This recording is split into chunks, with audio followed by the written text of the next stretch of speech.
مرحبا واهلا وسهلا بكل متابعي قناتي على اليوتيوب، واطل عليكم الان بقرارات اللجنه المؤقته للاتحاد السوري لكره القدم. هذا الاجتماع اللي استغرق اكثر من 4 ساعات، ودققوا في المقطع الفيديو اللي حكيته امبارحه، وقارنوا بالكلام اللي حكيته امبارحه ومع القرارات اللجنه المؤقته اليوم. شوفوا الكلام اللي حكيته امبارحه كان مطابق تماما لما صدر عن اللجنة المؤقتة للاتحاد العربي السوري لكرة القدم، الاجتماع اللي انتهى قبل قليل. قررت اللجنة على الشكل التالي: اللجنة المؤقتة لاتحاد كرة القدم تصادق على قرارات لجنة الانضباط حول الجولة 20 من الدوري السوري الممتاز، وتقرر خسارة نادي الوحدة 3-0. هذا الكلام اللي أنا حكيته امبارح. أنا قلت حيكتفوا بخسارة نادي الوحدة بعد انسحابه في مباراة تشرين، مباراة طبعا مشهودة اللي تابعتوها جميعا. أنا قلت حيخسر نادي الوحدة، حيعتبروا نادي الوحدة المباراة خاسر المباراة ب3-0، وهذا اللي حصل. إذا أول قرار خسارة نادي الوحدة 3-0 وتغريمه بمبلغ 2,500,000 ليرة سورية لانسحاب مباراة تشرين. وأنا نفس الكلام حكيته امبارحة، قلت لكم حيغرموا نادي الوحدة بمبلغ 1,000,000 ربما أكثر. أنا قلت حيغرموا نادي، قارنوا طبعا، رجعوا لمقطع الفيديو امبارح. انا قلت حيغرموا نادي الوحده بمبلغ 1,000,000 وربما اكثر، وهذا اللي صار. وانا اشرت على ايقاف مدرب نادي الوحده او مدير نادي الوحده الفني الكابتن عساف خليفه عاما كاملا، وانا قلت حيتعاقب عساف خليفه. ايضا بقول لكم دققوا بهذا الكلام. اذا من ضمن القرارات ايقاف مدير نادي الوحده، مدير الكره بنادي الوحده عساف خليفه عاما كاملا، لطلبه من اللاعبين الانسحاب من المباراه وتغريمه 1,000,000 ليره. وانا اكدت تماما انه حيحاسبوا من تسبب في الانسحاب، وهذا كان كلامي دقيق. تغريم الوحده، نادي الوحده، بمبلغ 500,000 ليرة لقيام جمهوري بشتم الحكم وجمهور الخصم. توجيه إنذار لرئيس نادي الوحدة أنور عبد الحي لدوره السلبي في معالجة قرار الانسحاب. وأنا امبارحة كمان بالمقطع أشرت وأكدت أنه الكابتن أنور ربما يتوجه له إنذار أو توبيخ، لن يحرم، لن يتخذ بالكابتن أنور أي عقوبة، بخلاف ما توقعه الجميع: فصل منظمة، إقالته من رئاسة النادي وغير ذلك. أنا امبارحة أشرت أنه سيكون الاكتفاء بتوجيه إنذار أو اللوم أو توبيخ الكابتن أنور عبد الحي، وهذا ما حصل. إقامة جميع مباريات نادي الوحدة المتبقي من الدوري السوري من دون جمهور، هذا يمكن ما أشرت عليه امبارح. عدم السماح لرئيس نادي الوحدة بحضور كافة مباريات النادي المتبقية داخل وخارج أرضه حتى نهاية الإياب، يعني حتى نهاية الدوري، وفي حال وجوده يخسر النادي 3-0. أي من القرارات الغريبة، يعني أنا أول ما أسمع. يعني أنت رئيس نادي ما عم تعاقبه، ما هو معاقب، أنت عم بتقول توجيه إنذار. توجيه إنذار، واحد موجه إنذار وعم تمنعه من حضور مباريات في تناقضات. على أي حال، رفع كتاب إلى الاتحاد الرياضي العام للتدقيق بالدور المسؤول لرئيس نادي الوحدة خلال وبعد المباراة، وما تم تداوله عبر وسائل الإعلام، واتخاذ ما يراه مناسبا بحقه. يعني الاتحاد كرة أو اللجنة المؤقتة ترمي الكرة إلى ملعب الاتحاد الرياضي لاتخاذ، طبعا هذا أمر تنظيمي من حق اللجنة التنفيذية في المحافظة أولا، مو الاتحاد الرياضي عام. اللجنة التنفيذية فرع الاتحاد الرياضي في دمشق، الفرع هو مسؤول عن النادي ومن ثم قيادة الاتحاد الرياضي. هذا هو بالشكل التنظيمي.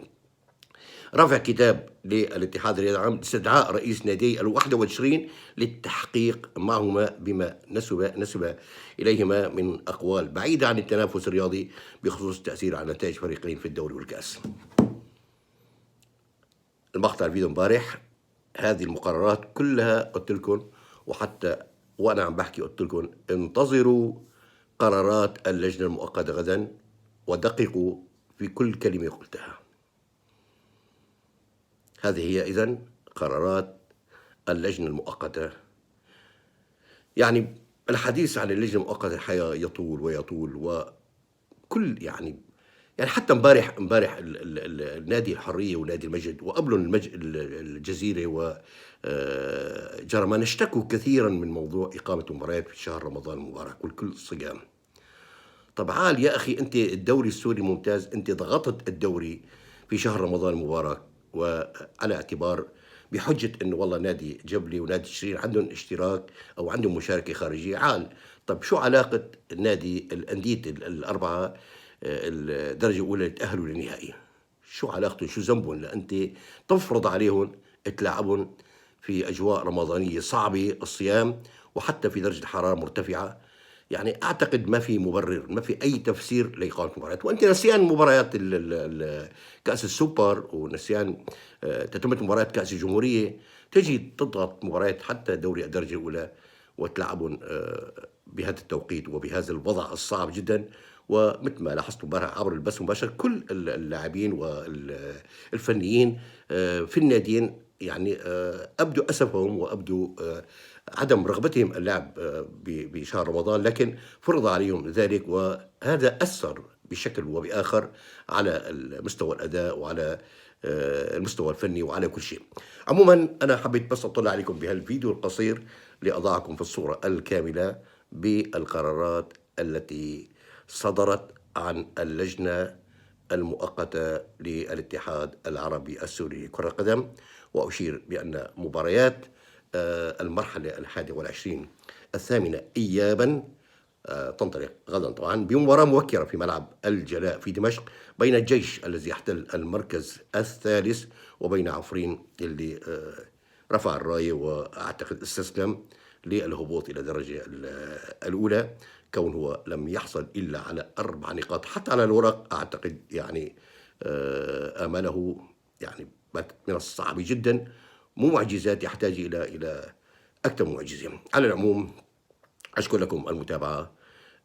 لو سمحتم تفعيل زر الجرس لمن لم يفعل طبعا مسبقا، وأيضا لمن لم يشترك في قناتي لو سمحتم الاشتراك ووضع اللايك، وإن شاء الله حنبقى معكم في المتابعة مع كل شيء يتعلق بالرياضة السورية عامة وكرة القدم السورية. حنكون معكم إن شاء الله في حلقة أيضا عن مباريات المرحلة 21 عبر الفيسبوك، وأيضا حنكون نقل مباشر في متابعة أهم مباريات. أيضا طبعا نذكر بمباريات نهائي دوري الدرجة الأولى للتأهل إلى الممتاز، فحيلعب في ملعب جرمانة الجزيرة مع مضيفه جرمانة. طبعا نذكر أن الجزيرة فازت 3-0، والحرية استقبل نادي المجد، والحرية أمس خسر أمام مضيفه المجد بهدفين مقابل هدف واحد. المباراة أعتقد يوم الخميس، وربما هناك مقترح بتأجيل المباراة إلى يوم السبت، هكذا تردد. على أي حال وقت بيجينا أي شيء بهذا الخصوص حنضعكم في الصورة الكاملة. أشكر لكم المتابعة، دمتم برعاية الله.